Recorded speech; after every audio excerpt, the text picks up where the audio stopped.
Desde o final do século XIX, na esteira dos acontecimentos políticos do século XX, questões de relevância envolvendo antissemitismo foram levadas aos tribunais comuns. Exemplos: o caso Dreyfus, França, 1894-1906, os processos que envolveram os protocolos dos sábios de Sião, Berna, 1933 e 34, África do Sul, 1934, Nuremberg, Alemanha, 1946, Ekman, 1961, Jerusalém. Esses registros serão lembrados por sua importância histórica e por retratar discussões e argumentos documentados em suas épocas pelo advogado Carlos Roberto Schlesinger, presidente da Associação de Advogados e Juristas Brasil, Israel, e membro da diretoria de IJL, International Jewish Lawyers, organização que representa os advogados judeus de todo o mundo, com assento na ONU como ONG. Schlesinger também é presidente da Comissão de Direitos Humanos da IAB, Instituto dos Advogados Brasileiros. Obrigada, Carlos, pela sua presença, e passo para você agora o microfone. Então, como se fosse no filme do Woody Allen, do Meia-Noite em Paris, eu os convido a embarcar e passearmos pelo século XIX, pelo século XX, por essas salas esfumaçadas de tribunais que enfrentaram questões pertinentes ao antissemitismo. Enfrentaram, eu digo, porque algumas vezes quem moveu essas ações foram as comunidades judaicas. A diferença dessa visão que nós vamos dar, ou pretendemos dar, é que não é exclusivamente processos que envolvam perseguições antissemitas, senão ao contrário. Algumas vezes as comunidades se anteciparam a isso e provocaram o judiciário local para que fossem devidamente examinadas essas questões. Nós temos algumas questões bizarras, e temos pouco tempo também. Algumas questões absolutamente bizarras nesses interrogatórios e que eu vou procurar destacar. Mas eu queria começar com o caso Dreyfus. Quem era Dreyfus? Quem era Alfred Dreyfus? Alfred Dreyfus era um oficial francês de carreira, nascido na região da Alsácia-Lorena, na época ainda era alemã, não, perdão, Lorena era ainda francesa, e ele veio de uma família judaica não tradicional, não observante, e é um técnico, e ele faz carreira no Exército, uma carreira absolutamente corriqueira, não tem nada de extraordinário. Como também, na figura de Dreyfus, não há nada extraordinário. Ele era um homem comum e que se viu envolvido numa trama que tem contornos de um drama e que desemboca, curiosamente, em resultados que nós vamos ver. Dreyfus, o nome Dreyfus, já reflete o ambiente latente antissemita existente nessa ocasião na Alemanha. Como sabem, aos judeus era negado o sobrenome. Por isso, nós somos os Goldenberg, os Montes de Dourados, os Zilberman, os Homens da Prata. Os nomes judaicos têm uma conexão direta com as profissões e ou os locais de onde eram oriundos. Só com Napoleão Bonaparte é que foi permitido aos judeus uma cidadania plena e eles retomaram, então, e adotaram alguns sobrenomes. Na verdade, na Idade Média, os sobrenomes, basicamente na Alemanha, eram Sara e Israel, né, para identificar homens e mulheres. E o Hitler veio repetir isso depois, por ocasião da sua ascensão ao poder, quando os raros passaportes judaicos tinham o nome Sara e Israel ao lado do nome original. Então, o que acontece com Dreyfus? Dreyfus é Dreyfus, 3 pés, é a representação satânica da criatura. Ou seja, não é à toa que nessa região já existia um preconceito latente e que tem origem, talvez, em outra situação que nós vamos enfrentar mais adiante. Dreyfus era um homem comum, um oficial, e foi envolvido numa trama de espionagem, também folhetinesca, através de uma denúncia que foi feita de que ele teria roubado e entregue documentos à embaixada alemã, que era uma inimiga potencial da França. Foi uma trama que envolveu oficiais, na verdade, franceses, Esterhazy, que depois foi denunciado e preso por isso, mas o caso Dreyfus, que começa não como um caso com nenhuma conexão com o judaísmo, e sim com uma prisão, uma denúncia falsa de espionagem, de repente encontra como pano de fundo uma França absolutamente antissemita, uma França racista, um país dividido politicamente. E na esteira desse acontecimento, o caso Dreyfus toma proporções extraordinárias, extraordinárias. E a França se divide em Dreyfusard e anti-Dreyfusard. Os que acreditavam na inocência de Dreyfus e os que o condenavam. Os que os condenavam lembravam a todo tempo a sua origem judaica, e aí é que a coisa começa a envolver o judaísmo. O que seria uma questão judicial, uma questão de prova, seja lá o que for, virou uma das maiores manifestações históricas de uma nação no seu ódio aos judeus. A coisa foi de tal monta que Rui Barbosa escreveu no Brasil sobre o processo de Dreyfus. Rui Barbosa escreveu sobre a ignomínia daquela acusação, da falta de prova, da falsificação de documentos, e na esteira desse caminho, e não por isso, Émile Zola denuncia, faz uma carta ao presidente da França, do jornal L'Aurore, como quiser, né? E denuncia, escreve o famoso J'accuse, eu acuso, que é um libelo acusatório contra o presidente da França, denunciando aquela trama e aquela perseguição antissemita que ocorreu no bojo desse julgamento. O Dreyfus é preso, Dreyfus é condenado e ele é degradado. Suzana tem uma foto aí de um jornal que eu adquiri e que mostra a cerimônia da degradação pública de Dreyfus de uma maneira ignominiosa para envergonhá-lo. É um oficial francês, não é um soldado. Ele é humilhado publicamente e condenado à prisão perpétua. Nessa cerimônia, 4.000 pessoas, 4.000 soldados assistiram a essa cerimônia e uma horda de 20.000 pessoas vaiava e gritava todas aquelas ofensas contra os judeus, chamando judeus sujos. Ou seja, Dreyfus não era mais um espião, não era mais um oficial, não era mais um traidor, era um judeu sujo. Dreyfus, então, é enviado para a Ilha do Diabo, eles conseguem construir uma cadeia, basicamente para ele, na Ilha do Diabo, na Guiana Francesa, e ele passa anos lá, passa 4 ou 5 anos. Na hora que ele é degradado, ele se dirige aos soldados e diz a seguinte frase: soldados, acabais de degradar o inocente. Juro sobre a cabeça da minha mulher e dos meus filhos a minha inocência. Viva a França, viva o exército.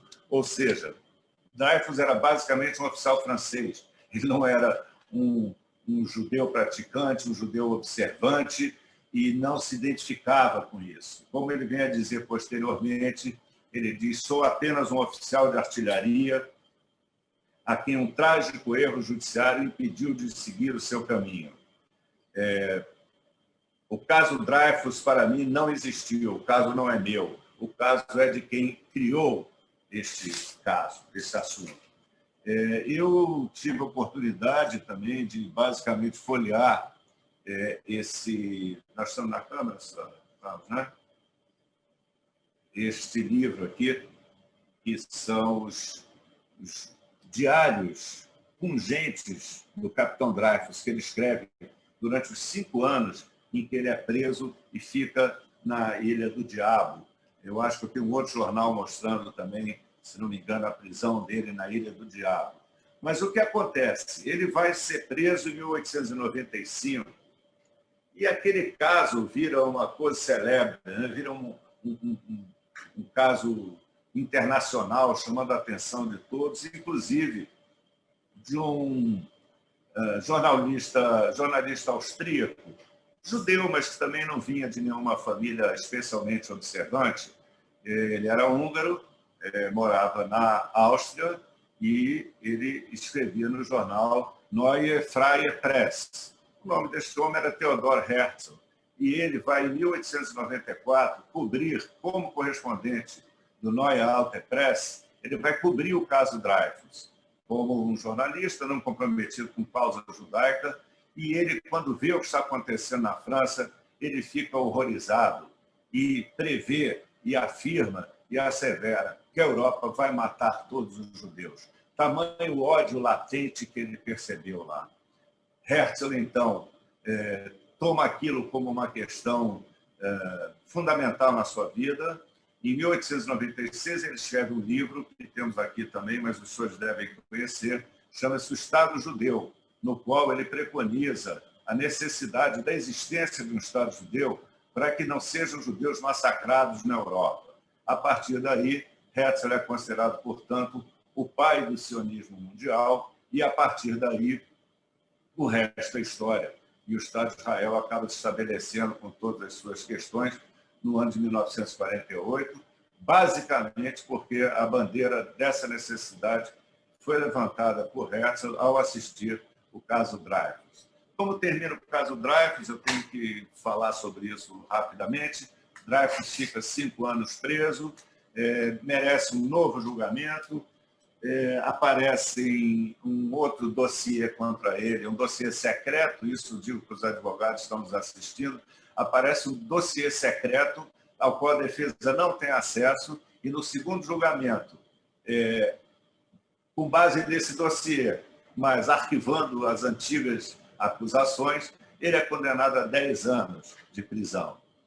Primeiramente, ele recusa a liberdade, ele quer se ver provada a sua inocência, mas o irmão o convence de que ele deve se defender em liberdade, que é muito melhor do que preso na Ilha do Diabo, e ele aceita isso como uma exceção e volta para a França em 1900 mais ou menos de 1900 a 1906 continua lutando, embora solto, né?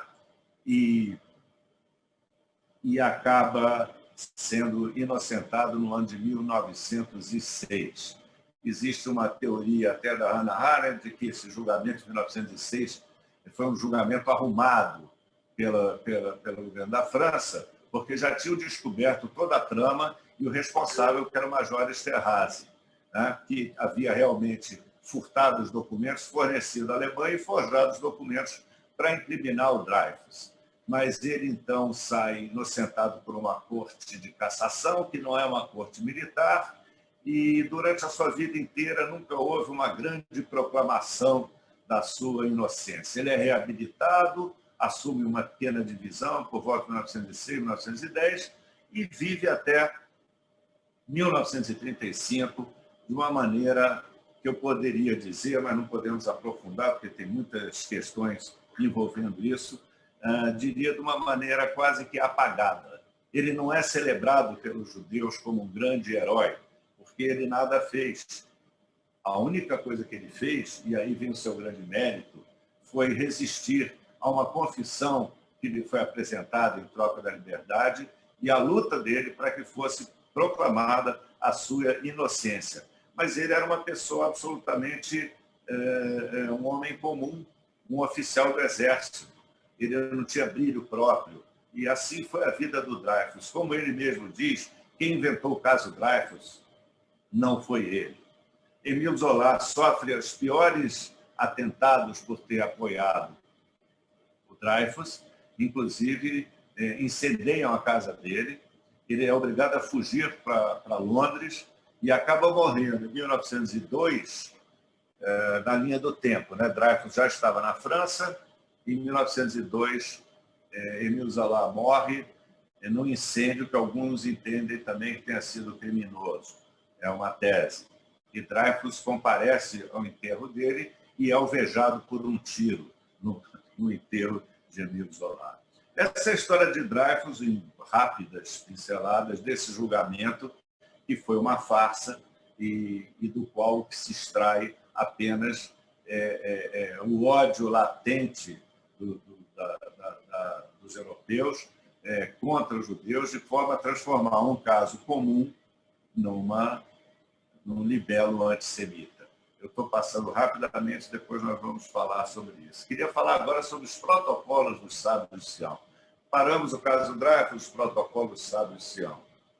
Os protocolos dos sábios de Sião merecem muita atenção, porque também são situações folhetinescas. Os protocolos dos sábios de Sião começaram a circular na Rússia por volta de 1905, uma publicação sem autoria, apócrifa, um folheto, e que foi difundido com todo o apoio da Rússia imperial, inclusive do Tsar, que era um antissemita latente, tanto assim que ele não assumia, mas ele permitia os pogroms, os assassinatos coletivos de judeus, e absolutamente não gostava dos judeus. A polícia secreta do Tsar, a Okhrana, forjou esse documento, que foi publicado em 1905 por Sergei Nilus, um editor russo, e que dizia que tinha chegado às suas mãos aquele documento. Os protocolos de sábios de Sião seriam um plano da dominação do mundo pelos judeus, com 24 pontos bem específicos deste plano mundial. Ele teria origem também numa outra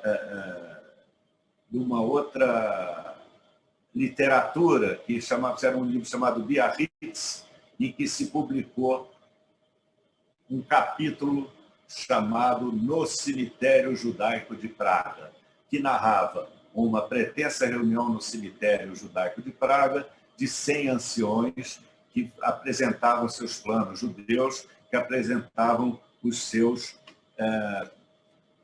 projetos de dominação do mundo, de matar as criancinhas e aquelas coisas que nós já conhecemos. Portanto, os protocolos são apócrifos, publicados por Sergei Nilus em 1905, dizendo que tinha chegado às mãos dele esse assunto. Né? O tal do Cemitério Judaico de Praga, ele é publicado em 1870, para a gente situar no tempo. Tá? Ele é publicado em 1870 por Sir John Radcliffe. Quem era Sir John Radcliffe? Ninguém. Era um pseudônimo usado por um alemão chamado Hermann Gesch, que publicou com esse nome para dar legitimidade a um livro chamado Biarritz. Ou seja, ele narra essa cerimônia, os protocolos repetem essa cerimônia e, ao mesmo tempo, eles se apropriam do livro de Maurice Joly, que é um livro sobre diálogos no inferno. Maurice Joly escreve um livro, era um jornalista, em 1860 aproximadamente, ele escreve um livro chamado Diálogos no Inferno, que é contra Napoleão III. Nesse Diálogos no Inferno, ele narra um encontro entre Montesquieu e Maquiavel.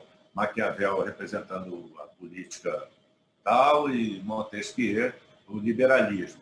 É uma obra não antissemita e que apenas, como é dirigida contra Napoleão III, ela é virulenta.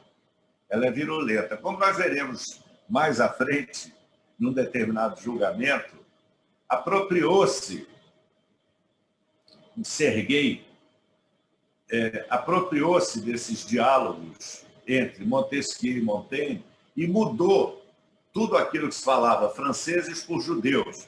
Ele falsificou a obra de Maurice Joly, com o apoio da Ucrânia, ele edita os protocolos e os protocolos começam a correr a Europa de uma forma avassaladora também, formando a convicção. Nós temos aí a capa deles, mas se não tiver, eu tenho aqui. Nós temos, não, Suzana, a capa de uma edição brasileira dos protocolos sábios de Sião. Se não, eu tenho aqui também, eu mandei, e aqui tem todas as... Seria esse, não? Não, é um livro. Os protocolos são só um minutinho. Não. Sim. Estrela de Davi. Bom, isso aí é uma edição brasileira da editora Centauro, compilada e apostilada por Gustavo Barroso, um notório fascista e antissemita, editada no Brasil, os Protocolos dos Sábios de Sião. Os Protocolos Sábios de Sião, eles são divididos, como eu falei, em 24 capítulos. Né? Eu sugiro às pessoas que procurem ler isso, porque reside nos protocolos e na sua divulgação na Europa, no começo do século XX, a raiz do antissemitismo e do nazismo, que se cuidou de divulgar isso de uma forma muito eficaz dentro da população, inclusive a população de menor cultura e que poderiam aderir muito a acreditar. Né? Eu não conseguiria ler isso aqui para vocês, mas só olhando, é uma coisa tão grosseira, né? São receitas de apropriação do mundo, né? e de ritualidades, e todas inspiradas naquele cemitério judeu de Praga. Eu vou voltar aos protocolos, que é muito importante que a gente fale sobre eles, mas entre mentes, pode tirar a tela se puder, não? Oi. Entre mentes, enquanto isso acontecia e circulavam os protocolos, outros julgamentos se desenvolveram. Eu queria deixar claro também que eu não estou falando de todos os julgamentos. Eu escolhi 4 exemplos de tribunais para a gente conversar. Mas tinha um outro julgamento muito curioso, se deu na França, perdão, na Rússia, com um infeliz chamado Menachem Mendel Beilis, que foi acusado de ter matado uma criança cristã para algum assassinato ritual, ou para lhe beber o sangue, ou para fazer pão ázimo, seja lá o que for.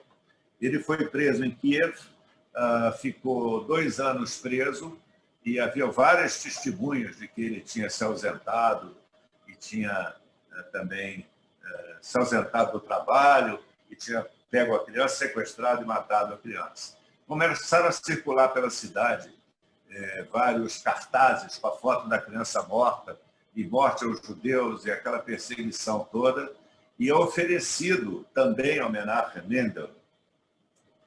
Houve uma campanha a favor dele, porque a acusação era bizarra, não tinha prova, não tinha nada. Tinha como é que se diz, um acendedor de lampiões, disse que tinha visto um judeu pegando a criança.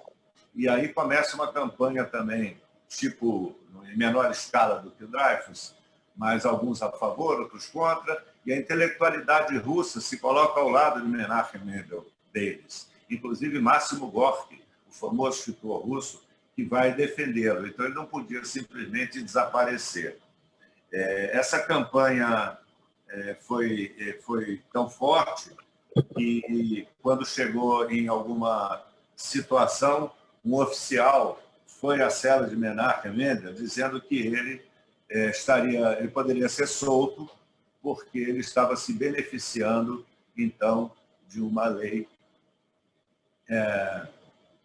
que libertava presos por trabalhos forçados.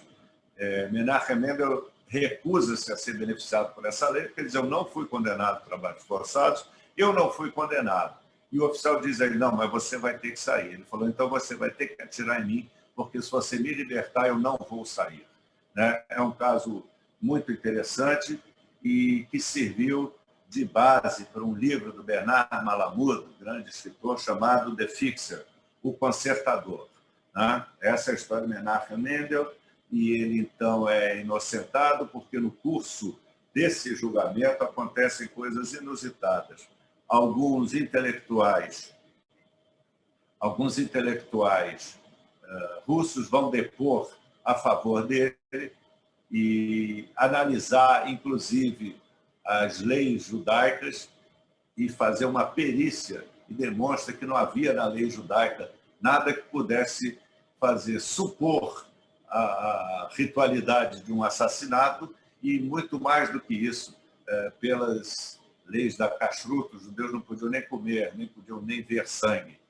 E com base nesse depoimento, havia também um depoimento de um médico, o professor Sikorsky, lá, que dizia que ele conhecia a lei judaica e que aquilo era um assassinato ritual.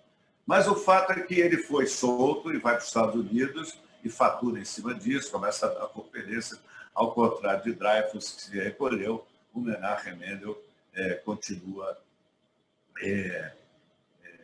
a sua vida de uma forma mais exposta.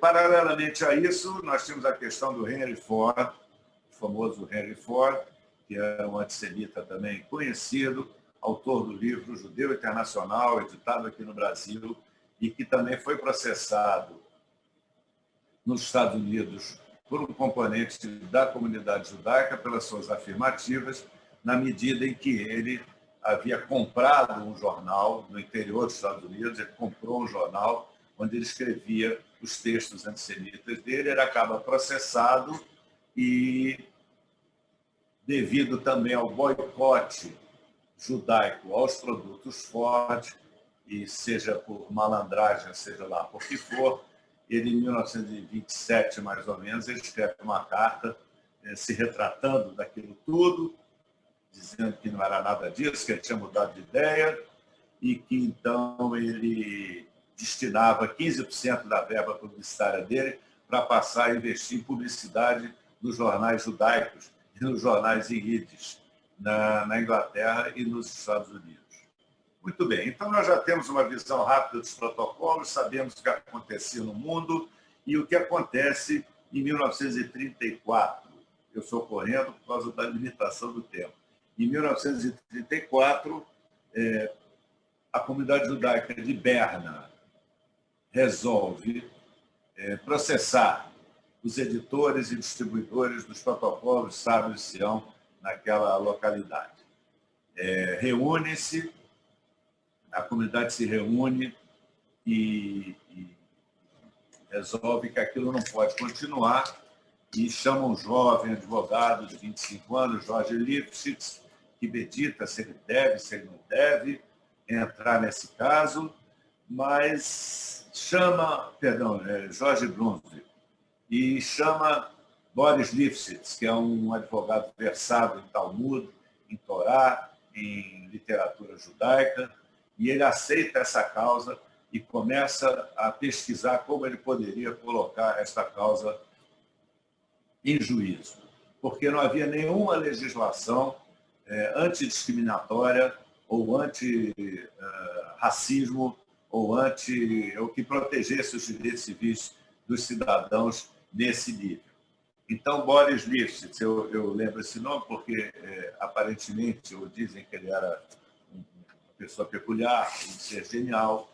Eu acho até que ele era um ser genial, porque ele descobre, na legislação do Cantão de Berna, um artigo pequeno, promulgado em 1916, que proibia o que se chamava a Schundliteratur, a literatura pornográfica. E ele, então, entra com o argumento de que aquilo era pornografia política. Os protocolos dos Sábios do Sião deveriam ser banidos porque eles configuravam uma pornografia política. E esse julgamento é o máximo, né? É um julgamento que demora anos e existe uma acusação, ou seja, a acusação é de que há uma pornografia, que é uma discriminação, e que a distribuição dessa literatura, na medida em que forma opiniões racistas, e os protocolos são falsos, desculpe, basicamente é pela falsidade dos protocolos. É uma sutileza, não é pela distribuição que poderia violar a liberdade, é porque estava sendo distribuída uma literatura falsificada, não havia autor, e eles alegavam que era editada, que era de autoria dos próprios judeus. E no curso desse processo existem interrogatórios fabulosos, porque Chaim Weizmann, que chegou a era prêmio Nobel de Química já à época, ele era presidente da Organização Sionista Mundial, ele vai depor como testemunha. E o depoimento dele, ele é muito contestado, porque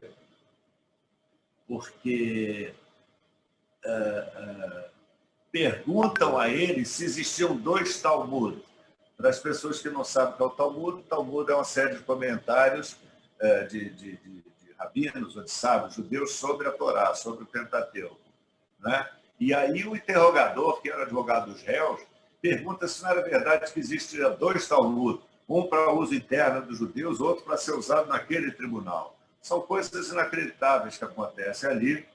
E perguntam também se não é verdade que os protocolos tinham sido também forjados no primeiro Congresso Sionista Mundial, em Basel. Né? Ou seja, se essa reunião dessas pessoas com o projeto de dominação no mundo não tinha sido realizada exatamente por ocasião do Congresso Sionista Mundial. E por causa da unidade dos judeus e tal. Chaim Weizmann responde tristemente, até para a gente ouvir isso, que a unidade entre os judeus é uma lenda, né? É ele que diz isso em 1934, né? Mas ele diz que tudo é falso, é destinado a tornar a vida dos judeus pior ainda, e começa a se desenvolver o processo, e o juiz formula 4 quesitos para uma perícia. É um julgamento, é um processo. Os quesitos são os seguintes. 1, os protocolos dos sábios de Sião são uma falsificação? 2, são um plágio? 3, em caso positivo, qual a sua procedência? E a 4ª questão é se os protocolos podem ser enquadrados no termo Schundliteratur, literatura obscena ou pornográfica. Eu não sei se é obscena ou pornográfica, provavelmente obscena. Então, ele situa, ele pontua, ele coloca a coisa na resposta a esses quesitos, e são feitas perícias por peritos do réu, peritos do autor, perito do próprio juízo. E, afinal, é julgado o caso, e o juiz rejeita os laudos dos réus, dizendo que os documentos não eram autênticos. Eu estou encurtando muito, mas uma das testemunhas, inclusive, afirma ter visto, uma testemunha não judia, ela afirma que era amigo do Sergei Nilus, aquele editor dos protocolos lá da Rússia. Ele afirma ter visto o original desse protocolo, os cadernos escritos por Sergei Nilus, o que prova que é uma falsificação afirmativa, que eram os judeus que tinham feito esse texto. E o juiz, então, conclui que as citações usadas são falsas, enganosas, fora de contexto, e ele, então, considera os protocolos, sabe, de Sião, como uma literatura obscena, e assim ele proíbe a sua divulgação em Berna. Ao mesmo tempo, estava se desenvolvendo uma outra questão na África do Sul. O Rabino Levi tinha sido acusado por uma faxineira da sinagoga de haver produzido também um folheto desses, apócrifo, com projetos de dominação mundial, e ele é acusado por isso, e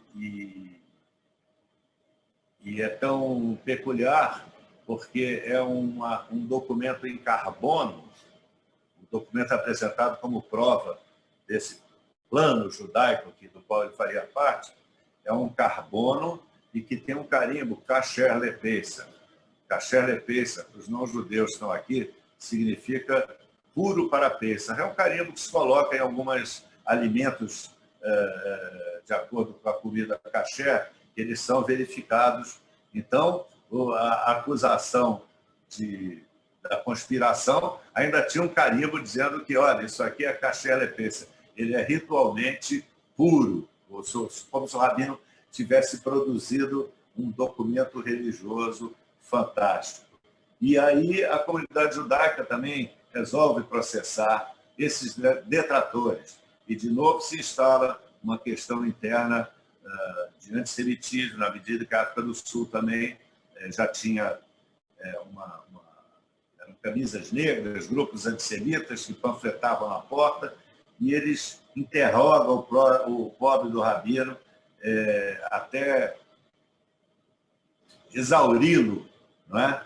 e eu vou ler um trecho rápido do que ele teria escrito nesse folheto, em carbono, cachê lepesa. Ele teria dito que a igreja é a religião de Satanás, a fé que se adapta apenas aos cães que realmente são, que vão às igrejas para checar como os vizinhos estão vestidos. Que temeridade! Nós somos o povo escolhido que guia a prova das nações, nosso culto é o ouro. Esses cães cinzas são para nós a semeadura de um vento de verão. É um panfleto de baixo coturno. Ele chega a dizer assim, nós enganaremos o público. Quer dizer, os judeus se reuniram, escreveram isso, já tinham escrito os protocolos, aí lá na África do Sul, nós enganaremos o público, né? Vamos fazer digerir as bobagens. Né? É um texto quase que infantil, mas que gera uma grande embaraço para a comunidade judaica e ocasiona uma sentença também, porque no curso do processo, os interrogatórios todos, se provou que o denunciante, Int, o nome dele era Int, ele é que tinha forjado o documento, aparecem outras testemunhas, e o pobre do rabino é inocentado. Ele foi gravemente atacado no curso do processo.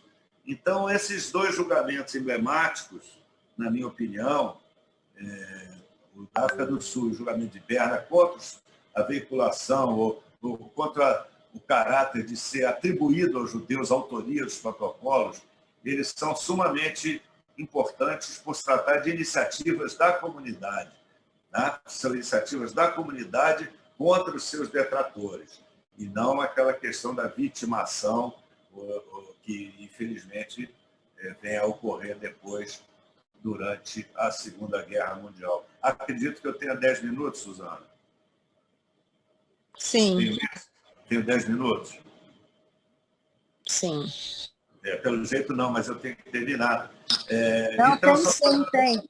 Tem mais 10 minutinhos. Ok, então tenho 5 minutos para Nuremberg e tenho 5 minutos para o caso Eichmann.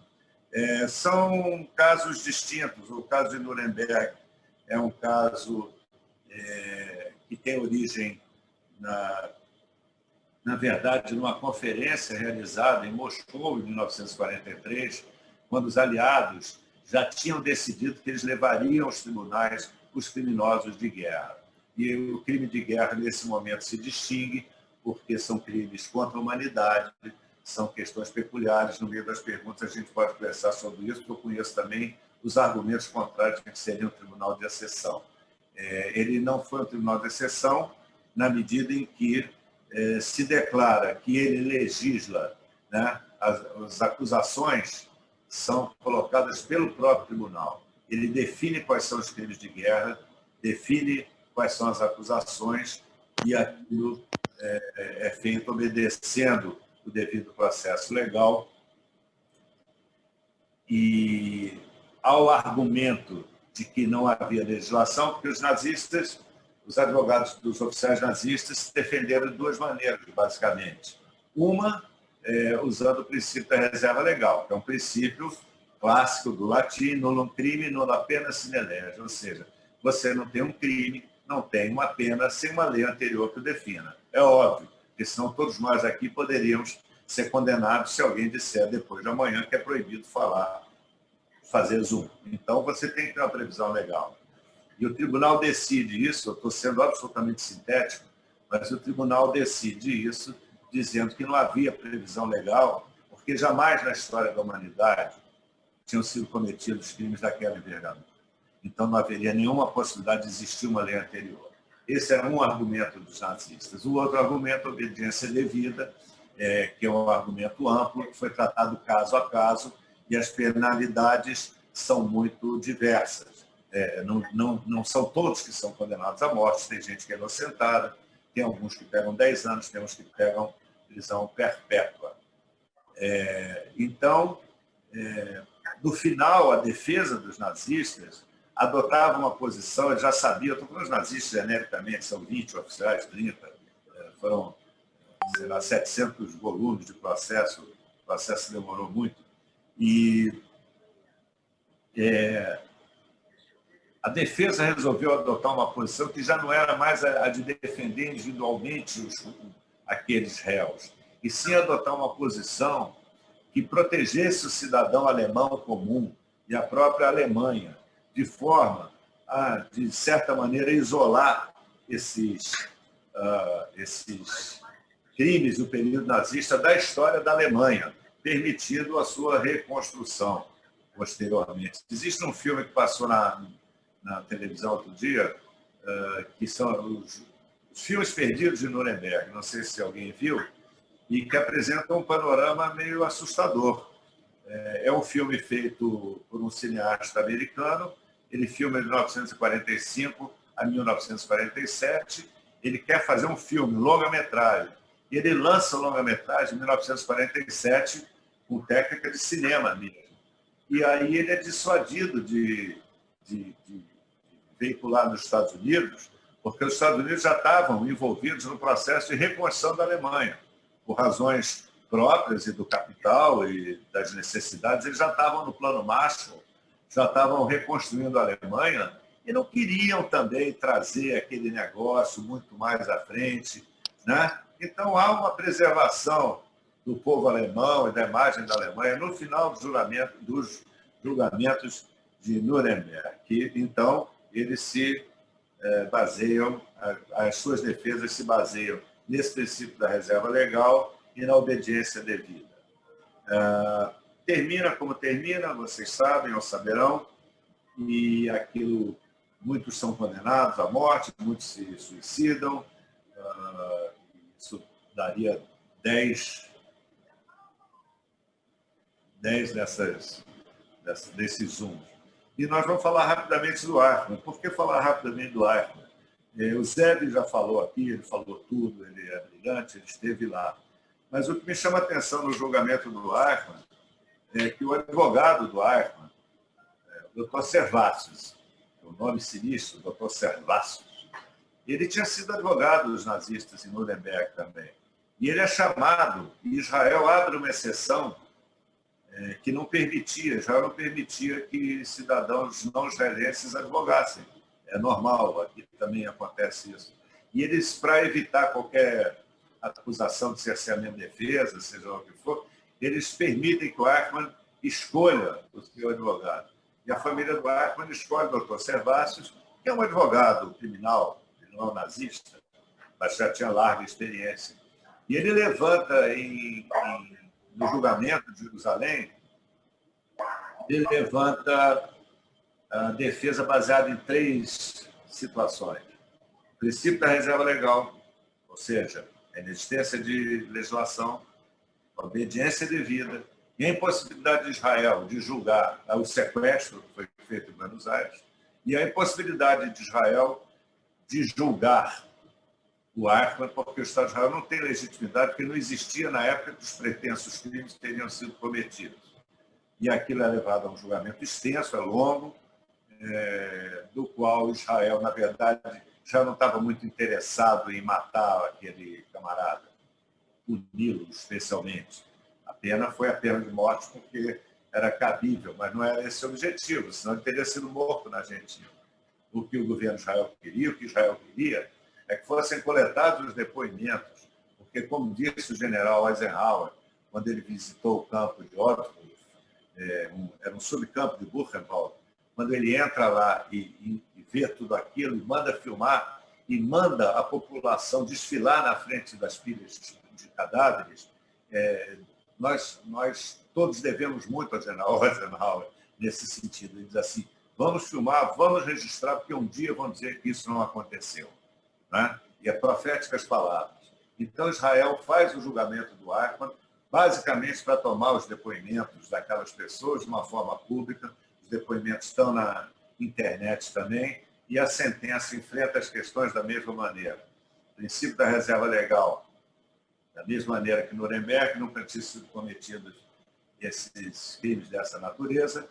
A obediência devida é um capítulo destacado, mas se prova que o Eichmann tinha opinião própria, porque ele contrariava ordens do próprio Hitler. Ele chegava a contrariar, ele tinha mais autonomia para deportar judeus do que o Hitler. eu falarei disso depois. E com relação à inexistência do Estado de Israel, a Corte proclama que o Estado de Israel é o sucessor dos 6 milhões de judeus mortos que não tinham voz. E assim ele é condenado. Só uma rápida passada por esse assunto. Inúmeros outros julgamentos se deram na história do mundo envolvendo. Houve um julgamento em Moscou, em 1993, contra um jornal que editava os protocolos sábios de Sião. E tem um julgamento que eu destaquei aqui, só para lembrar, na área do insólito. Não é? É um julgamento que se realiza em Estocolmo, em 1900, desculpe, vou dar uma olhadinha aqui. Em 1989, a Rádio Islã de Estocolmo transmitia 24 horas de propaganda antissemita pelo rádio. Né? 24 horas, inclusive os protocolos sábios.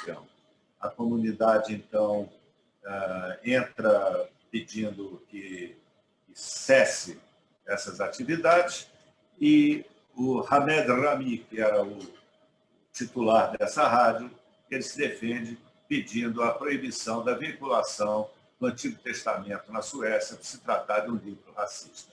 Então, eu quero dizer aos senhores o seguinte, as histórias são inúmeras, são extensas, mas nós devemos nos aprofundar em conhecê-las e ver que isso é uma doença disseminada, o antissemitismo é uma doença disseminada organicamente na humanidade e contra a qual nós temos que estar plenamente atentos e enfrentando, inclusive nos tribunais, se assim for necessário. Então, termino aqui. Excelente. E a gente vai abrir agora para perguntas, e aí eu peço que levantem a mãozinha amarela. Ou podem se inscrever pelo chat também, né? Então, vamos escrever pelo chat.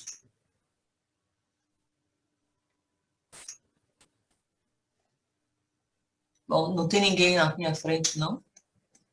Deixa eu clicar a câmera. Não. Suzana? Janete, pode fazer a pergunta. Posso? Boa noite, querida. Sim, Boa querida. Noite. Carlos, boa noite. Muito obrigada. E queria te dizer que alguns anos atrás eu tive o prazer de trabalhar com a sua mãe no Talmud Torá. Tem muitos anos isso. Eu só queria fazer aqui duas observações. Uma, corroborar realmente com a questão do caso Dreyfus. E eu queria acrescentar o seguinte. Primeiro, eu quero fazer uma pergunta.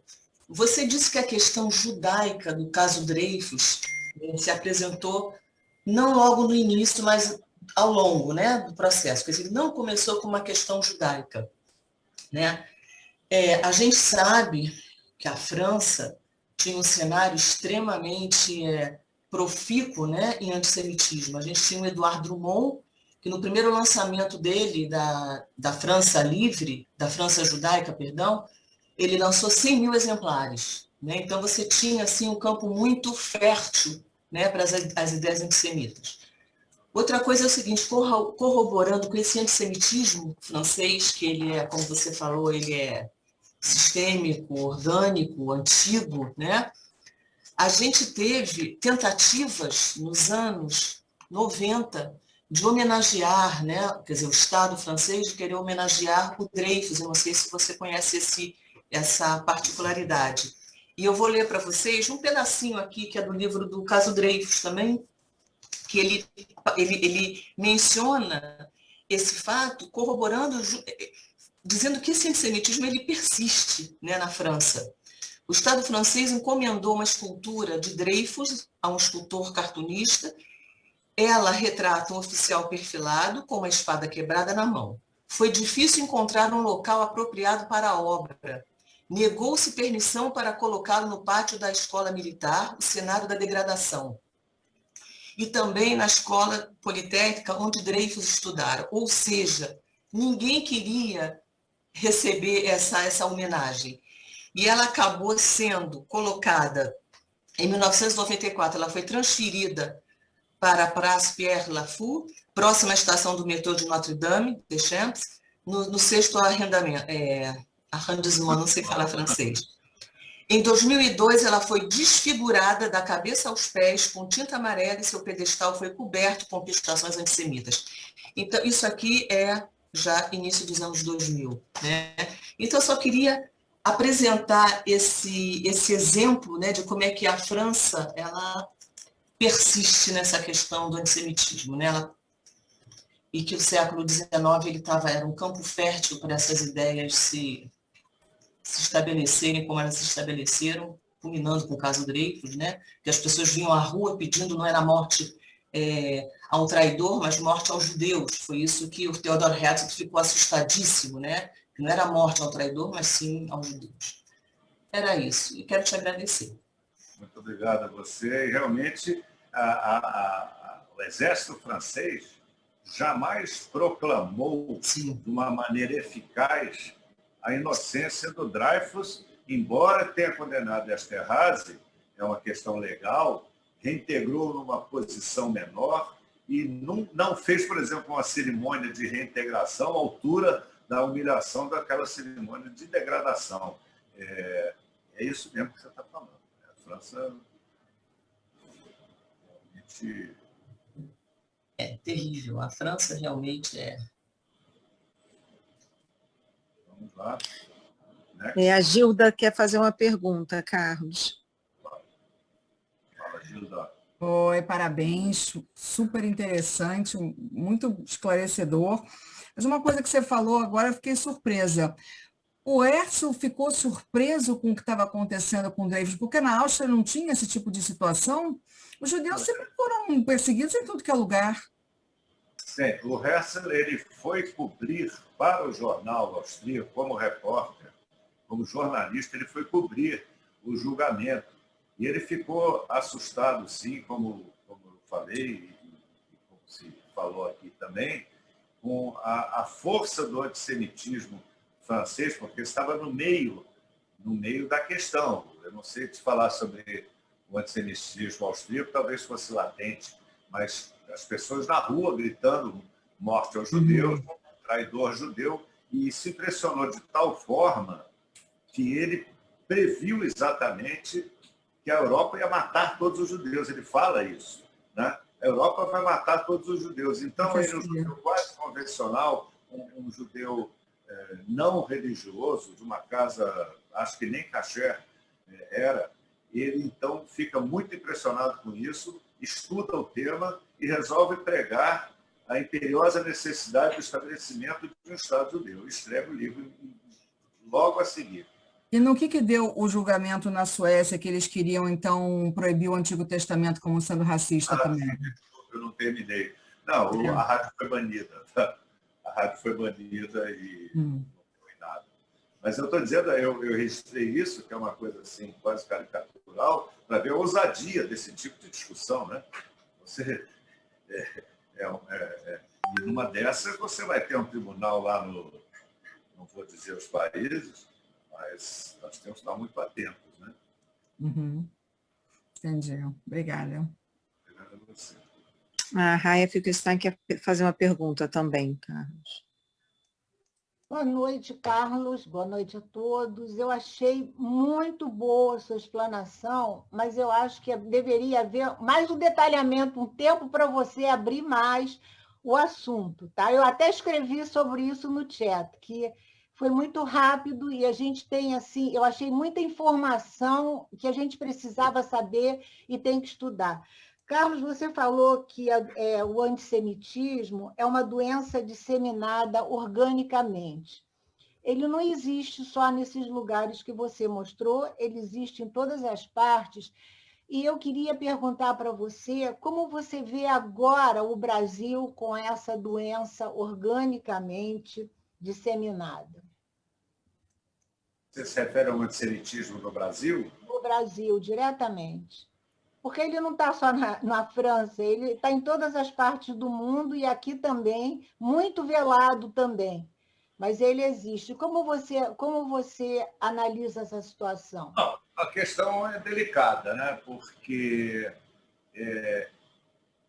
você tem um antissemitismo histórico anterior a todos os protocolos, a todas as coisas, que remonta ao tempo dos romanos. Não é? Quando os romanos foram anexando, essa é a visão que eu vou te dar de um historiador árabe, de origem árabe, o Gerard Messadier. Ele explica de uma maneira magistral. Ele diz que os romanos, quando foram conquistando as suas terras, eles tinham a famosa Pax Romana. Eles invadiam as terras e eles tomavam para si aqueles deuses também, aquelas estatuetas. Quem é o bom aí? É Astarté. Então vem cá. Como é o nome do cara? É Zeus, agora ele é Júpiter. Eles iam aglutinando aquilo.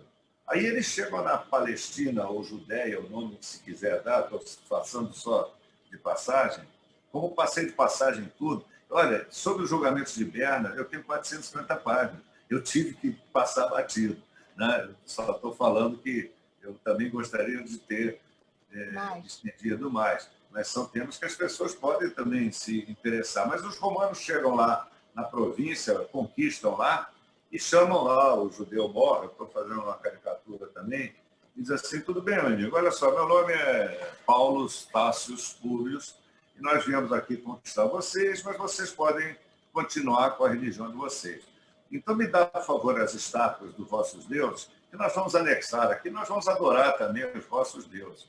E o judeu diz assim, nós não temos estátua. Como não tem estátua? Como é que vocês fazem? Não, nosso Deus mora dentro de nós. Isso é a origem do antissemitismo, segundo Gerard Messadier. Defronta-se com um Deus tão forte, que mora dentro do ser humano, e o qual você não pode combater, você não pode aniquilar, você pode destruir todos os templos, todas as sinagogas, tudo aquilo que a introjeção do Deus judaico ela é indestrutível nesse sentido. Então, essa é uma das origens. A Suzana Schwartz está aqui, está nos ouvindo, ela sabe muito melhor do que eu tudo sobre isso. Mas a questão do Brasil é a mesma questão do mundo. Né? Tem origem nessa impossibilidade de você compreender muito bem, tem origem na acusação de deicídio, que é o que a gente mais se defronta aqui no Brasil, que é um tema muito delicado e que nós temos muitos amigos e que nos respeitam, são nossos amigos, mas acreditam que os judeus mataram Cristo. E uma acusação de ter matado um Deus, ela é avassaladora. Nós pensamos como judeus, mas pensando no meio, é uma acusação avassaladora. Vocês mataram o nosso Deus. E eu já tive a oportunidade, inclusive com amigos meus cristãos, de ouvir em tom jocoso, na mesa, de brincadeira, e não é questão de levanta e vai embora. Não é isso, não. Eu moro aqui, eu sou brasileiro, eu estou aqui há mais tempo do que eles. Né? Então, você tem que chegar para um camarada desse e dizer assim, amigo, olha só, você está repetindo o que a tua avó te falou. Né? Aquela vovozinha que você tinha, que vivia toda de preto, que fazia Sexta-feira da Paixão, ia à missa enquanto o marido dela ia para o bordel. Essa sua vovozinha é que falou para você que os judeus mataram Cristo. Então, você tem uma frase solta. Agora, se quiser conversar sobre isso, vamos conversar. E aí a gente tem que se informar. E eu tenho a imodéstia de dizer, mas não é imodéstia, é uma expressão também equivocada.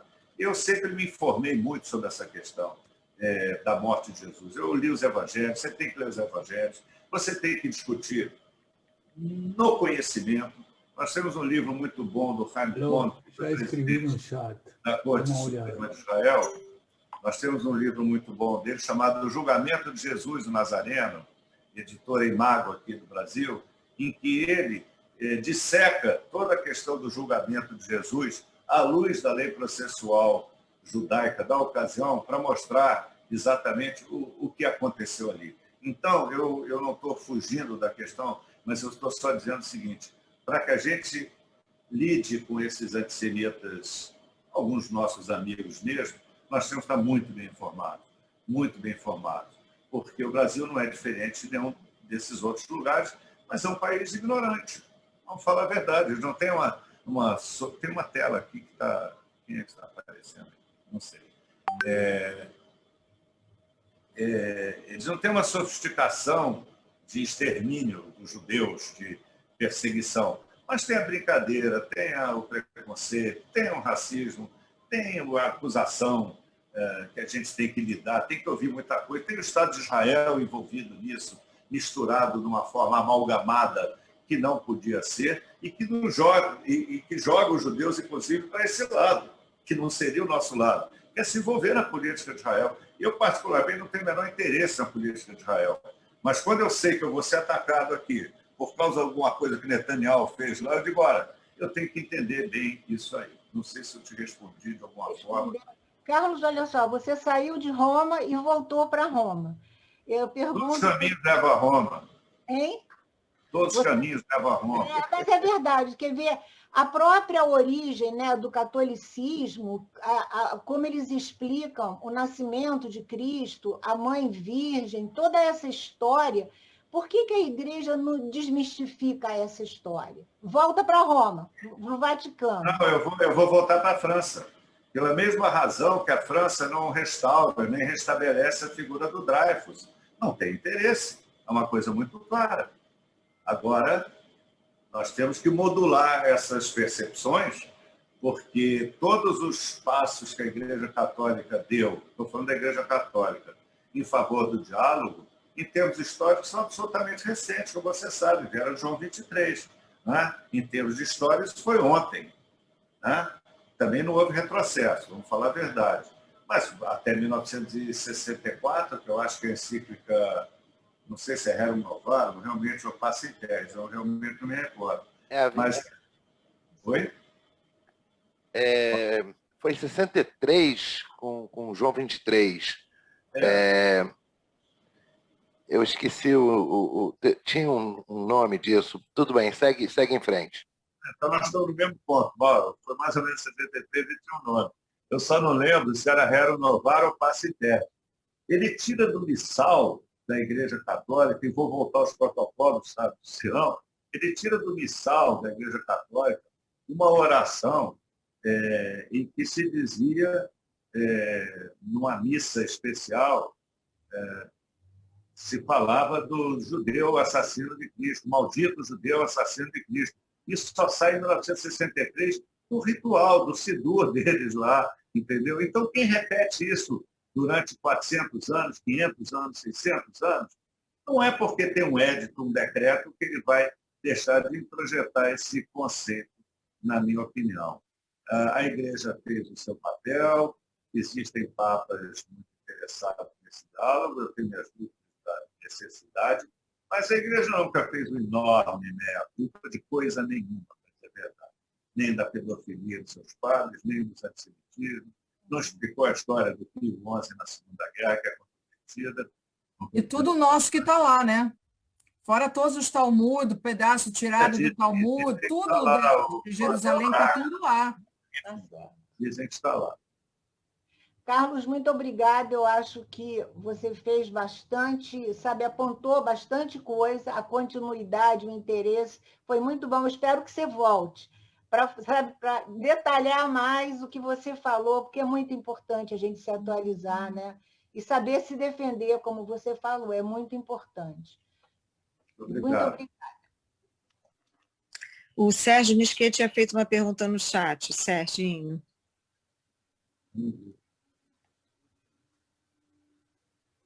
Eu vou dar no chat? Sérgio, você vai fazer a pergunta? Não, é porque você estava falando da importância da gente estar preparado. Aqui no Brasil, a gente teve um julgamento muito importante, que também foi promovido pela comunidade, que foi o caso Ervanger, né?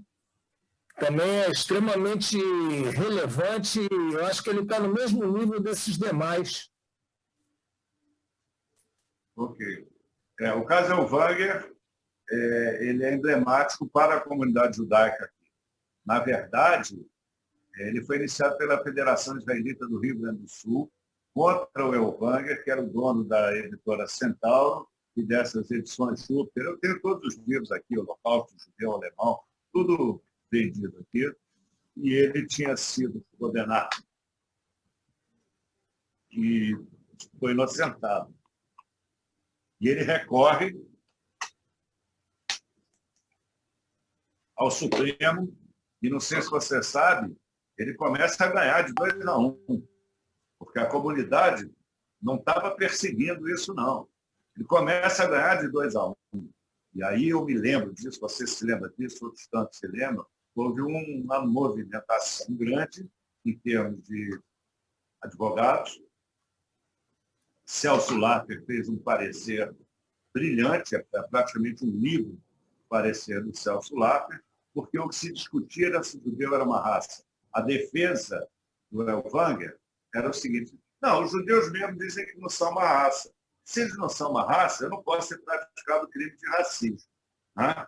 E o tribunal se aprofunda nessa questão, dá uma arrumada a favor dos judeus, eu acho que deu uma arrumada ali, por pressão da comunidade, e para considerar que a divulgação daquelas ideias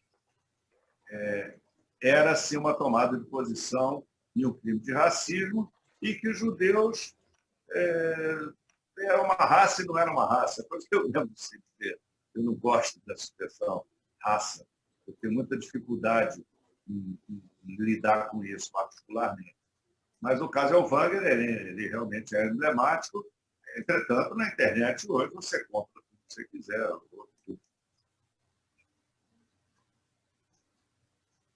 E a Suzana Schwartz quer falar, quer perguntar. Pois não, Suzana Schwartz?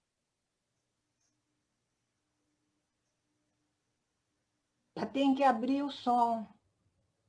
Só abrir o microfone, Suzana. Oi? Acho que eu consegui. Conseguiu. Tudo bem, Suzana Schwartz? Muito bem. Gostei muito. Você tem algumas vantagens. Você é inteligente, didático. Você também é meu primo. Então, eu estou elencando. A ordem deveria ser oposta, mas nessa ordem também funciona. Eu gostei muito de lhe ouvir e poucas vezes eu ouvi esses julgamentos colocados em sequência. O que é interessante quando você coloca em sequência é que, ao mesmo tempo, você relata e também desmistifica os argumentos e revela a perversidade que há nesses julgamentos. Então, colocado assim em sequência, eu divulguei essa palestra para, inclusive, alguns alunos nossos no pós-graduação na USP, que estão tratando, dentro do escopo da literatura judaica, argumentos que foram tirados desses julgamentos e transpostos para um contexto literário. Ou seja, existe muito perigo nesse deslizamento do ambiente legal para um ambiente literário, para um ambiente populista e daí por diante, como a gente conhece. Agora, o que eu queria que você comentasse, Carlos, que eu acho que ficou claro, mas eu queria ouvir um pouquinho mais, é como o judeu ele é, na verdade, apresentado e sempre percebido, de alguma forma, como um pária, não da sociedade francesa ou da sociedade austríaca, como disseram aqui, ou sul-africana, que chega a ser hilário, mas do mundo, do processo civilizatório. Porque quando ele é acusado de um assassinato ritual contra a cristandade é o que há de civilização no mundo. E quando ele é acusado de conspirar contra o mundo, ele é um traidor do mundo. E quando ele é acusado de trair a pátria, principalmente em se tratando da França, é o mundo. Então, o judeu é um pária do mundo? Bom, complementar para os que não sabem, acabamos de saber, ela se revelou, nós somos primos. Tá? Ela é uma pessoa especial.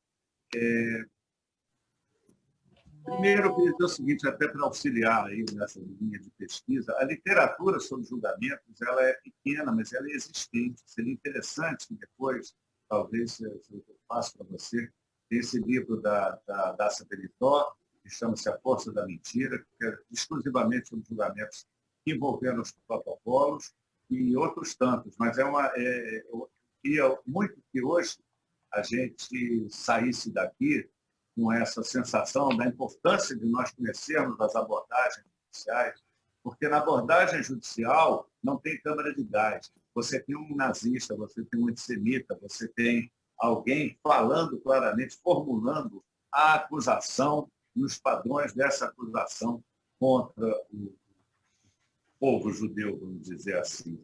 Eu não diria que é um pária, muito embora eu não queira, eu não ouse te contrariar todas as razões, né? Mas eu diria uma outra coisa. Eu acho que a visão que surge desses julgamentos é de judeus conspiradores, né? São agentes de conspirações para destruir a civilização cristã, os padrões monetários e tomar conta do mundo. Eles são perigosíssimos não porque estão à parte.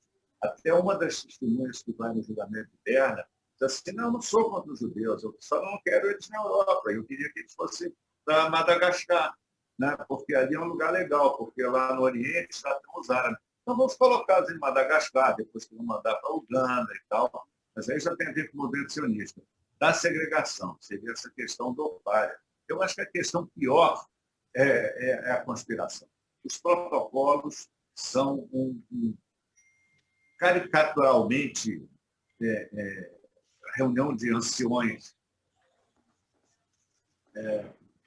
codificando o plano de dominação do mundo, né? E é isso que eu acho que as populações europeias absorveram com a vasta colaboração do Tsar, né? E de todos aqueles impérios do começo do século, e reforçam essa questão da dominação, quer dizer, do famoso sucesso judaico. Nós estamos fazendo sucesso, porque estamos falando de dominação, e, portanto, eles me ameaçam muito. Eles não são párias, não, eles são inimigos, vermes, bactérias, né? É como eu vejo. Só para acrescentar aqui o que você falou, os judeus, como detentores de grandes fortunas, dos negócios, da mídia, né, eles conspiram, porque eles têm o poder todo na mão. Né? Mas não parte de um plano orquestrado por todos os judeus do mundo. Sim. Dos protocolos, a questão das acusações do começo do século, e mesmo de quando se acusa o Dreyfus de traidor, ele é traidor porque interessa aos judeus uma aliança com a Alemanha dentro do seu plano de dominação do mundo. Que é mais ou menos o que a gente ouve hoje em dia, também travestido com outras roupagens. Né? Respondeu você, Suzano? Não, mais ou menos. Eu tenho medo dela danada. Vamos chamar o Márcio Grosma para fazer uma pergunta. Suzana, você já terminou?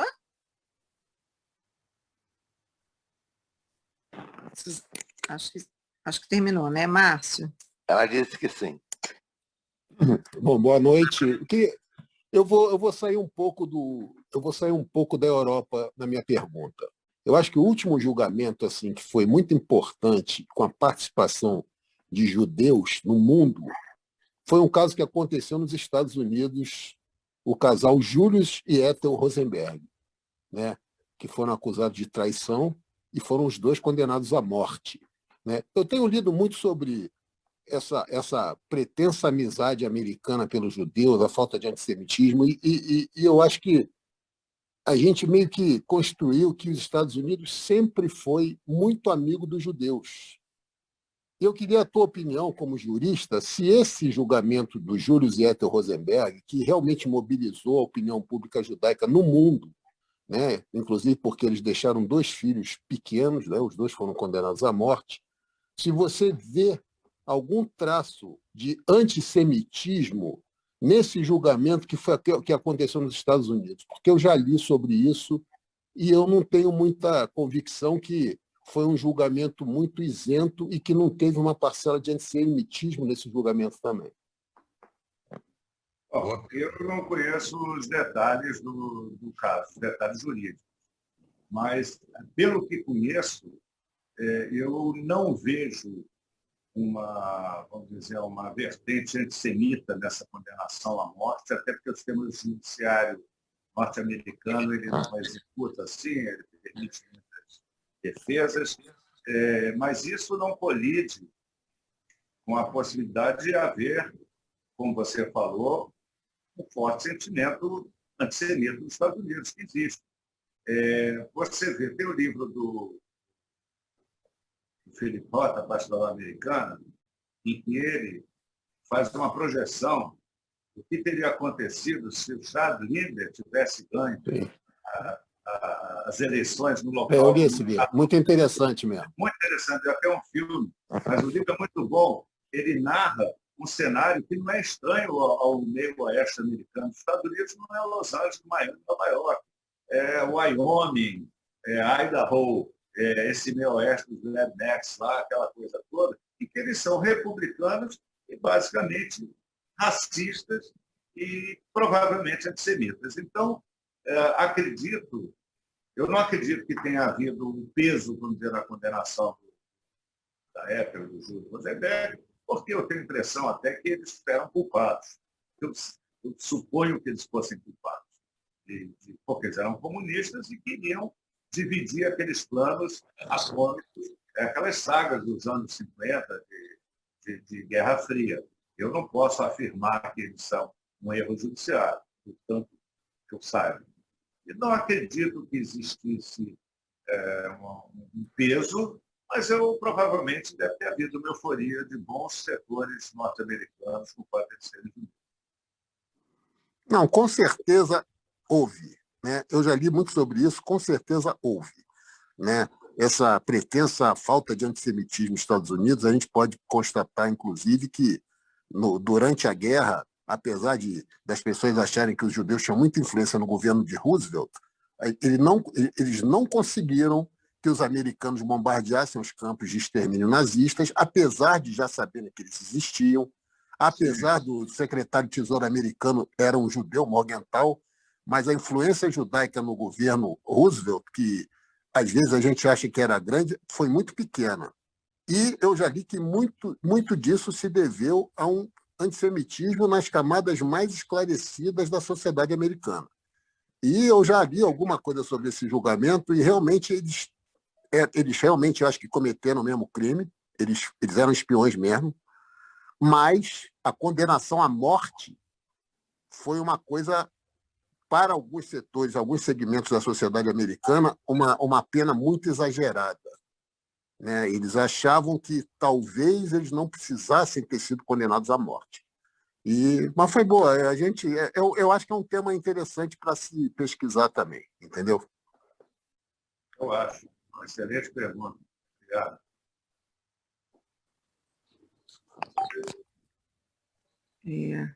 Bom, quem seria o próximo? Pergunta? Carlos, Joelson. Vai, Joelson. O que parece interessante nesses julgamentos é que, apesar de ser um julgamento unitário, na verdade, é um julgamento de todos os judeus. Existe a culpa coletiva de um judeu por causa de um que possa ter cometido um crime.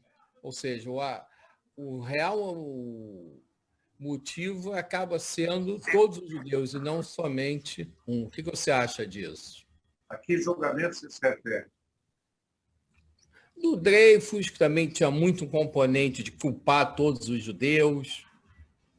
Qualquer julgamento em que isso, todos aqueles vinculados aos protocolos, sem dúvida, porque eles atribuem a uma conspiração de todos os judeus, tanto que o Chaim Weizmann, eu insisto nisso, ele foi brilhante, ele diz assim, os judeus não são tão unidos assim, não, ele usa tão sarcasmo na corte, né? Quer dizer, não há essa conspiração, né? E o Congresso Sionista da Basileia não foi legislar sobre um projeto de dominação do mundo, foi uma pergunta. Mas, sem dúvida nenhuma, é dirigido a todos eles. Eu excetuaria o caso do Dreyfus, porque eu ainda tenho essa impressão de que ele serviu de catalisador do antissemitismo, ele não foi dirigido a um judeu, mas com certeza foi escolhido um judeu, aí sim, foi escolhido um judeu para ser o agente falso daquela espionagem. A própria eleição de um judeu, de um oficial judeu, acima de qualquer suspeita, porque ele era graduado, ele não era um qualquer, né? Você tem razão, ele faz recair a culpa coletiva também por causa disso. Você está me auxiliando a essa reflexão. Porque no momento da eleição, eles não escolheram um não-judeu acusado, né? Escolheram um judeu. E se o judeu é traidor e o povo está brandindo pelas ruas, né, essa alegação, todos os judeus são traidores, todos os judeus são assassinos de Cristo. Carlinhos, deixa eu te fazer uma pergunta. Você passou pela Suzane? Não, peraí. Passou. Não, eu não sabia que estava fechado. Pega por a fila. Não. Não sei se eu estou aberto. Não, você usou a expressão culpa coletiva. Num outro chat nosso, numa outra segundas intenções, mais ou menos eu fiz essa pergunta e ficou meio... Eu queria a tua opinião. Culpa coletiva pós-Estado de Israel aumentou ou diminuiu no mundo com relação aos judeus? O Estado de Israel representa algo mais contra ou isso representa uma defesa interna, mas uma culpa coletiva mais exacerbada para aquele que se considera ou não se diz antissemita? É complicado. Estou tentando entender, porque... Israel enquanto não existia o Estado de Israel, muita gente dizia que o judeu era culpado de tudo porque ele também não tinha o seu Estado, o seu lar. Ele era principalmente um povo espalhado pelo mundo. Eu não concordo. Mas depois do Estado de Israel, o que aconteceu? Para discutir. Quem entrou? Quem falou? Eu não sei quem falou. Tá, eu já entendi. Posso tentar arriscar? Pode, deve. Aí eu vou cair no que a Suzana falou, do pária. Um povo sem terra é pária. Os ciganos, os judeus. No momento em que você tem um Estado de Israel, que tem, inclusive, no momento da sua criação, um forte apoio nos seus primeiros anos de Constituição, a admiração unânime das nações, das populações, unânime no sentido retórico, né? Você faz cessar esse sentimento, preconceito, ou esse sentimento. E o Estado de Israel, a gente quer ou não, ele também veio na esteira do final da Segunda Guerra, no Holocausto, como uma forma de reparação que as pessoas achavam que era cabível. Nesse ponto, eu sempre lembro a frase do motorista de caminhão israelense, que perguntaram para ele, um repórter, o senhor acha que o Estado de Israel foi criado por causa do Holocausto? Ele disse, não, ele foi criado apesar do Holocausto, que é a melhor resposta que eu já ouvi de um popular. Então, esse Estado atrai toda essa simpatia, uma certa comiseração, um certo amortecimento do antissemitismo, porque o fato do cara achar que o judeu matar Cristo, há uma distância entre ele achar isso e ele querer Auschwitz. Não é? Eu acho que o antissemita padrão, ele não queria Auschwitz, é um preconceitinho de rua, e ele ficou horrorizado com aquilo e tal. Acontece que com a geopolítica posterior e com os movimentos políticos que a gente conhece, esses movimentos tão complexos, dá para voltar para ser antissemita, tá? Não precisa mais passar a mão no Estado de Israel bonitinho, do cara de chapeuzinho, não. Não, vocês matam os palestinos, vocês bombardeiam as criancinhas, vocês não comem as criancinhas, mas vocês matam as criancinhas, né? E vocês não aprenderam nada, vocês estão fazendo igual os nazistas. Então, é um retrocesso, sim.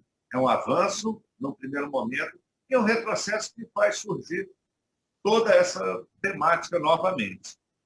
só que agora disfarçada de antisionismo, de simpatia pela causa palestina. Não estou fazendo juízo de valor, só estou retratando, né? Porque também são muitas nuances da famosa causa palestina. Né? Mas esse apoio irrestrito a uma causa palestina que as pessoas não conhecem. O que me irrita é o seguinte: vamos fazer um debate sobre a causa palestina com apoiadores? Vamos. Então, vem cá, você tem que saber tudo que eu sei. Você não souber tudo que eu sei, não senta na mesa. Porque para pegar uma bandeira amarela, preta e verde e queimar a bandeira de Israel na presidente Wilson, não dá para conversar, né? Não dá para conversar. Então, esses apoios, eu estou falando de Brasil, também no exterior, eu já vi uma vez, quando estava na Itália, eu vi aquela turma, bum, bum, batendo bumbo e tocando. É um happening pró-Palestina, mas basicamente contra Israel. Né? E sendo contra Israel, é contra os judeus? Ora, amigo, eu vou te dizer que você quer destruir o país, que me dá segurança, que é o porto seguro para eu lutar contra o antissemitismo, que você pregou no mundo inteiro. Você quer tirar isso de mim? Você é um antissemita assim. Né? Eu criei esse porto por sua causa. E se você tirar o porto, você quer o mar livre para você. Então, não implica que a gente apoie as posições feministas de Israel, de direita, de ocupação, de não sei o quê. Mas, em princípio, se não for muito bem focado, muito bem pontuado, qual é a sua divergência com o governo de Israel, e for uma coisa genérica, eu acredito que você está recrudescendo o antissemitismo histórico que você aprendeu na casa da sua avó. É isso aí. Suzana, temos uma pergunta aqui. Temos uma pessoa para fazer pergunta e, bom, Rafaela 54. Qual o seu nome? Sou eu, Eliezer. Tudo bem? Eliezer, tudo bem? Vou fazer a pergunta. Eu não sei porque apareceu a EDS 54, eu tenho que mudar isso aí, né? Pois tem que renomear. Renomear, vou fazer isso aí brevemente. Tá ótimo. Agora eu queria inverter, nós estamos falando de julgamentos de casos antissemitas. Quero inverter agora e falar de julgamentos dos judeus, julgamento, entre aspas, dos judeus para com os nazistas. A opinião do Carlos, né, de todos. Recentemente, lendo o livro da Edith Egger, né, a bailarina de Auschwitz, psicóloga, etc., ela relata que ela conseguiu praticamente sobreviver mentalmente, psicologicamente, pelo fato dela ter perdoado os nazistas, de tudo que ela passou. E, por acaso, na semana passada, eu acho até que eu comentei com o Carlos, eu vi no Netflix um filme chamado, O Contador de Auschwitz, né? Onde eles julgavam um nazista de 90 anos. Na época, vários judeus presentes ali, julgamento esse ocorrido em alguma cidade da Alemanha, e uma das senhoras judias sobreviventes do Holocausto vai lá, perdoa aquele nazista, né? Está sendo julgado, ele foi condenado a 4 anos, mas nem cumpriu, morreu acho que em 2018, e se abraçam, se beijam, enfim, né? Enquanto que os outros judeus ali presentes ficam horrorizados pelo fato daquela senhora ter conseguido perdoar. Quando eu li esse livro da Edith Egger, eu cheguei assim, poxa, sei lá, de repente é uma. Mas vendo esse filme, eu falei, ela tem razão também. Então eu queria saber, assim, será que nós seria de bom tom perdoarmos nazistas por causa de atrocidades, ou até para que possamos nos livrar psicologicamente daquilo que passamos, né, no Holocausto, dos horrores? É muito interessante. Ela escapa a qualquer questão jurídica. Eu vou te responder pessoalmente, que eu acho que você está perguntando. Porque, em termos de senso comum, eu tenho uma posição há muitos anos sobre isso. Eu não julgo ninguém que passou pelo Holocausto. Eu não julgo quem foi capo, eu não julgo quem colaborou, eu não julgo quem perdoou, quem beijou o seu algoz, porque o caminho psicológico que essas pessoas obtiveram para sobreviver escapa ao meu conhecimento. E eu não posso projetar no senso comum como reagir numa situação dessa. Então, eu perdoo a ela. Tá? Se a atitude que ela tem tido é uma atitude muito particular, muito pessoal. Eu conheci, todos nós conhecemos muitas pessoas que passaram por campos. Eu conheci alguns que jamais falaram sobre isso, muito embora tivesse as tatuagens no braço. Jamais falaram sobre isso. Você deve ter conhecido, tanta gente conhece. E outros que saíram divulgando, dizendo que o mundo tem que ser assim. Então, eu não julgo a atitude dessas pessoas.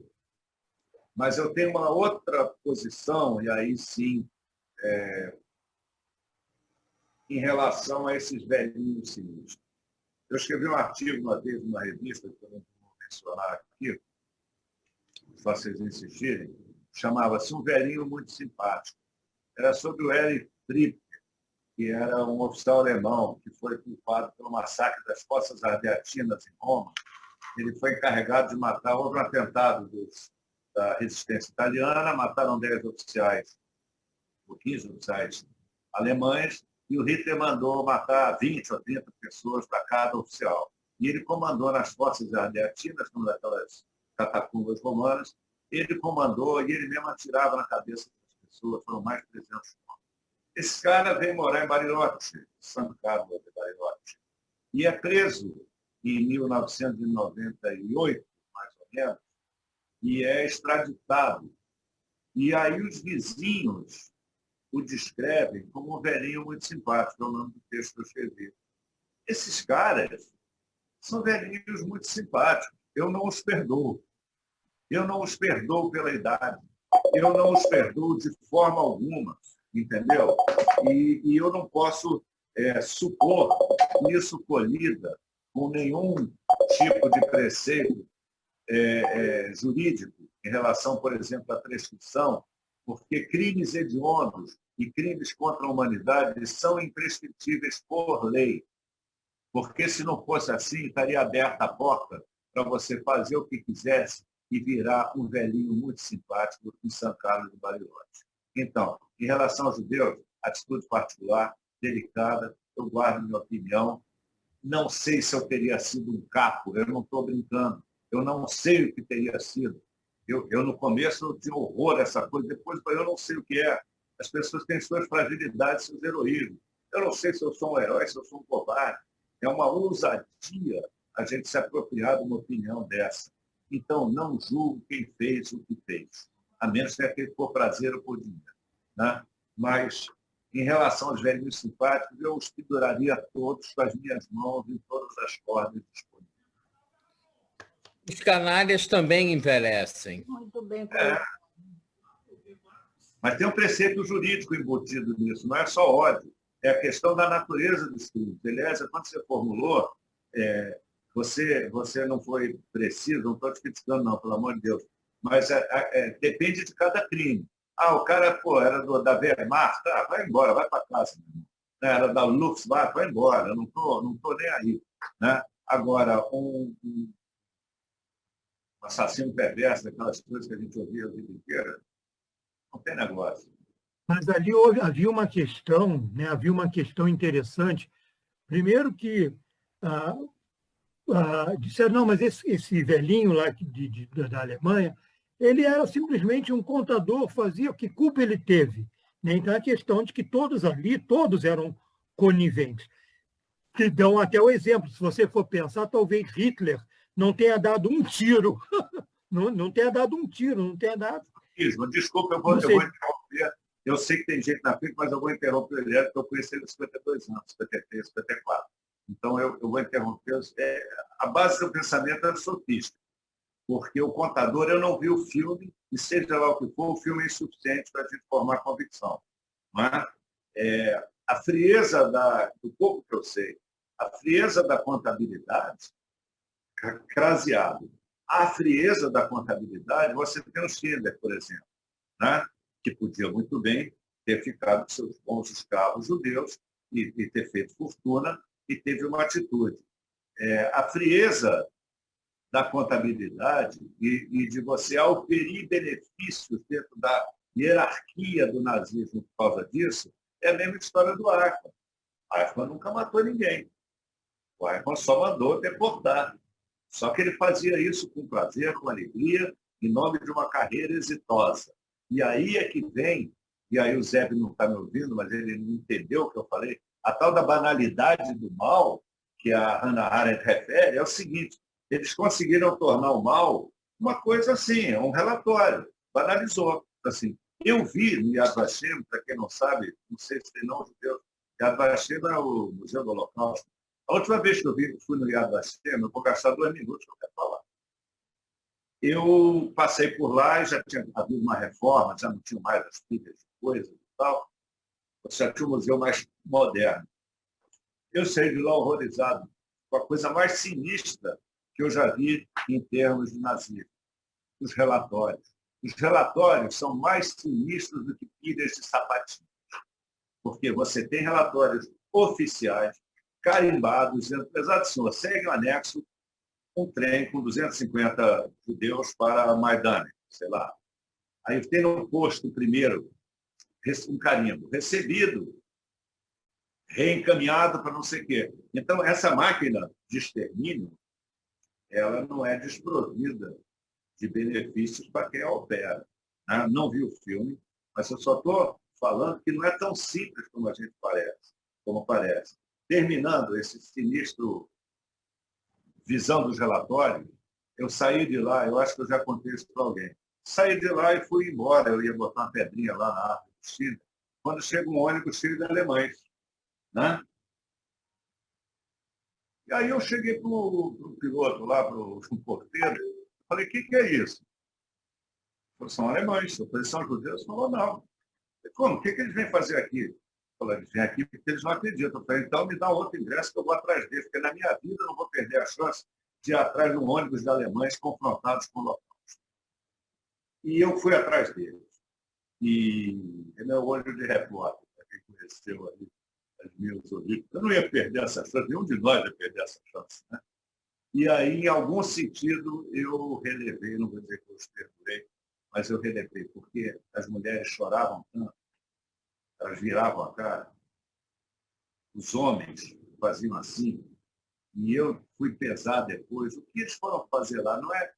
Eles não acreditavam, eles queriam fazer um preto ao judaísmo. Eles não acreditavam mesmo. Eles não, eu quero ver o que tem lá. Eu quero ir lá no meio da história.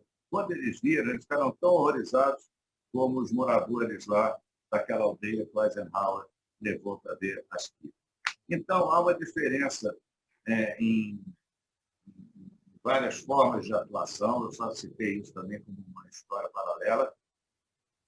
Mas você colaborar com a máquina de extermínio, não estou falando com a máquina de guerra, colaborar com a máquina de extermínio, sabendo que é uma máquina de extermínio, indo para casa jantar depois, sem se envolver em nenhum momento nesse repúdio, e auferindo vantagens burocráticas e de carreira. Por isso, para mim, é crime de guerra. Com certeza. Posso falar uma coisa? Pode. Fala, Judinha. Eu uma vez tive aqui em casa um caçador de nazista, e aí ele estava falando quem eram as pessoas que ele estava procurando. Ele veio almoçar aqui, um israelense, e eram todas pessoas por volta de 90 anos. Eu perguntei para ele, eu falei: por que ir atrás de pessoas com 90 anos, 88, 95, não sei o quê? Por que ainda, né, isso? Ele falou: todo mundo tem que saber. Mexeu com a gente vai até o fim, porque amanhã isso volta. E eu acho que é isso mesmo, isso é cíclico. Em graus menores, maiores, ninguém fala das missões, comunidades inteiras, das missões, não, das cruzadas, né? Comunidades inteiras na Europa foram arrasadas pelas cruzadas, depois a Inquisição e tudo mais. Não pode, não pode. Você tem que mostrar que você não está mais aqui para engolir. E eu acho assim, quase tão perturbado quanto... Não, eu concordo com o Carlos, ninguém pode dizer nada, porque a gente não sabe. A mesma coisa que você fala: quando você tiver um assalto, não reage. A gente não sabe como vai reagir na hora. Ninguém pode dizer nada. Mas daí a chegar e abraçar, eu acho surtado. Um documentário, hein? Não é filme comercial. Isso é um documentário, um caso real, esse caso lá do contador de Auschwitz. É um documentário ou é um filme? Documentário, caso real, documentário. Vamos conversar sobre isso. Eu quero saber depois qual é a tua visão, porque, pelo jeito, você beijaria ele. Deixa eu complementar só com uma coisa aqui sobre esse tema aqui, que é uma coisa, só para botar aí para todo mundo. Está passando um negócio na Netflix sobre a história dos judeus húngaros. Né? O extermínio dos judeus húngaros foi o último grupo que foi realmente um grande grupo que foi sacrificado em Auschwitz. E uma das personagens, que foi uma sobrevivente, ela vai ter um contato com um ex-médico que fazia experiências em Auschwitz. Eu não sei quem viu esse filme, e ela fica de frente para ele perguntando... É isso que eu estou falando, é a bailarina de Varsóvia. Ela está de frente para o Mengele. É isso? Não era o Mengele, não. Esse filme tá passando agora na Netflix, vale a pena todo mundo ver. O filme é Last Days. The Last Days, exatamente. E uma das sobreviventes dos campos de extermínio, que eles voltam à Áustria, para a Hungria, para rever os amigos que teoricamente eles tinham antes de serem deportados para Auschwitz, etc., ela se encontra com um médico daqueles que trabalhava na equipe do Mengele. E conversa com ele tete a tete, e, sabe, uma conversa até meio amistosa, né? É interessante esse tema que você abordou, mas vale a pena que esse filme está passando agora na Netflix. The Last Days, vale a pena, aliás, todo mundo ver. Mas esse ponto me marcou no filme, como é que ela teve essa capacidade de sentar na frente do cara, que inclusive disse que tinha acontecido com a irmã dela, que participou de uma experiência com ele. Negócio meio complicado, mas vale a pena. Vocês não se lembram daquele nazista que foi pego aqui, acho que nos anos 70, num hotel em Itatiaia, onde o Hotel Til, na prisão. Alguém que esteve preso com ele também teve tete-a-tete com ele na prisão. Mas aquele hotel é um hotel famoso, um hotel em... O Herbert Suckers, que era o dono dos pedalinhos da Lagoa, não lembra? Que depois... Era um nazista. Em Mar del Plata, eu acho, né? Foi justiçado em Montevidéu a marteladas pelo Mossad na cabeça. Mas esse cara dos pedalinhos, ele foi morto no Uruguai. Foi em Montevidéu, quebraram a cabeça dele. Pedalinhos na Lagoa. Ele foi morto. Ele era um herói de guerra da Luftwaffe também, além de tudo isso. E aí eles tiraram, tem um filme muito bom que mostra essa operação, como levaram ele a trair promessa de negócios para o Uruguai. Lá em Mar del Plata, eu acho. E aí ele reagiu, ele era muito forte. E aí o Mossad estava lá, eram dois caras do Mossad, era muito forte, e ele reagiu fisicamente. E aí não era para matar, mas aí te martelo uma cabeça e o resto é história. É isso. Serginho Nisquier falou alguma coisa aqui no chat? Você gostaria de falar? Não, só fiz uns comentários aqui no grupo, nada a falar aqui não. Faça para a gente. O que eu estava dizendo que a gente não precisa viver no ódio, mas não perdoar e não esquecer. Não tem essa de perdão de jeito nenhum. Nem politicamente correto, nem intelectualmente correto. A gente não precisa viver no ódio, não precisa desejar que os alemães sejam justiçados. Não vamos botar a culpa coletiva nos alemães de hoje, por exemplo, mas não perdoar e não esquecer. Eu não tenho dúvida disso, pelo menos para mim. Não entendi. Você está sugerindo que se esqueça? Ao contrário, dizendo que não perdoar e não esquecer. Não perdoar e não esquecer. Não perdoar, não esquecer e não perseguir, é isso? Não preciso viver no ódio. Tá? Se eu não perdoo e não esqueço, eu o odeio. Tá bom. Carlos, você conhece... Eu acho que mais do que voltar ao passado, eu acho que tem que estar muito atento ao presente. que em vários lugares o antissemitismo cada vez mais aumenta. Eu acho que a gente tem que pegar o passado como lembrança e estar muito atento. Não é porque hoje existe o Estado de Israel que a gente pode estar salvo. Inclusive, com certeza, pelo contrário. Esse filme da Hungria, logo no início, a mulher fica chocada por dizer, pô, meus próprios vizinhos que eu convivi anos e anos e anos, agora estão nos xingando e cuspindo. Então é uma coisa para a gente ficar alerta, não é viver no ódio, e sim viver alerta e se proteger contra qualquer nova investida desse tipo. A Filkenstein queria fazer uma pergunta, a Chaya. Carlos, antes de você sair, você falou que você não gosta da palavra raça atribuída ao judeu. Também não gosto. E ela foi excluída em relação ao negro. Há anos ela foi excluída, agora você tem que falar etnia negra. Por que continua que o judeu é uma raça? O judaísmo é uma religião, não é uma raça. Por que a gente não entra nesse assunto e combate essa palavra raça? Porque eu não sou religioso, por exemplo. Somos um povo também, povo. Povo acho que é a melhor palavra para isso. Eu acho que nós perdemos... Desculpa, cadê a... Galera, sai, Léo. Pô, tá aqui. Peraí. Chaya. Deixa eu olhar a Chaya aqui. Não, eu falei isso pelo seguinte, eu não gostaria de me conectar particularmente ao judaísmo como uma religião. Eu me conecto ao judaísmo como uma cultura. Também. Não, mas uma cultura avassaladora, não é uma cultura menor. É muito difícil definir, mas raça, eu não gosto, não sou cachorro. Né? E por que a gente não combate essa visão? Não sei, eu quero até... Eu vou reexaminar o caso. E racismo. Não, o racismo... Pois é, o racismo também é um termo politicamente incorreto, né? Se você pensar bem. Né? Você tem uma nomenclatura equivocada. Eu vou até olhar depois, à luz do que você está falando, eu vou olhar de novo o caso do Elvan, para saber se ele foi condenado.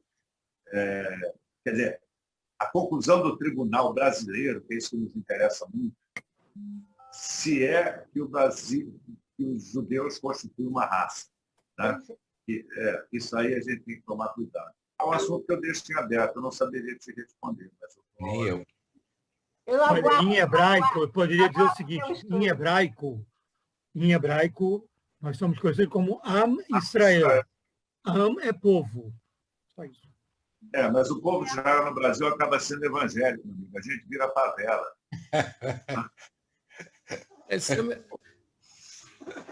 É complicado, né? Se você falar um judeu religioso, um judeu não...